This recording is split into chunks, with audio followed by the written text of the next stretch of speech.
بیګا ما تاسو سره یو ویډیو شیر کړی و چې د داودزو تاڼې په حدود کې یارباش او دغه نور دوه دوستان چا وجلي د دې درې وړو د قتل دعوا د نامعلوم کسانو خلاف شوې ده په هیچا باندې دی کې داویداري نه ده شوې.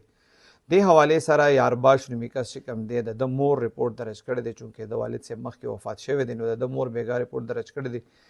دا بیسیکلی د شبقدر کتوزو دي او دی اوس په تارو جبه کې اوسېږي. دی ویلي دي چې د زنانه په خپل اف ای آر کې چې کومې خبرې کړې دي به زه تاسو سره کوم. دی ویلي دي چې یاره دا په کور کې او په سوشل میډیا باندې دی چې وکتل چا ورته وایي چې زوی دی وژلی شوی دی وایي چې زه رالمه تاڼې داوزو تاڼې ته نو وایي هلته یو زما د زوی مطلب د یارباش لاش پروت و بل د ملګری دی شهریار عرف شیری دا د اچر روډ جاوید آباد دی وایي د ده لاش پروت و بل عبدالله دورانی دی دا د نوشیره کلا دی وایي دا دواړه د ملګري دا درې واړه چا وجلې دي. دې پولیس ته ویلي دي چې یاره دې ته پته نشته چې دا چا وجلې دي نو د هغې نه پس د داوزو تاڼې پولیس چې کوم دي هغې د نامعلوم کسانو خلاف د دې درې واړو د قتل دعوه کړې ده اف ای آر یې درج کړې دی. څنګه چې ما تاسو ته بیګا ویلي وي یارباش باندې په سوات کې د برید د قتل دعوه هم وه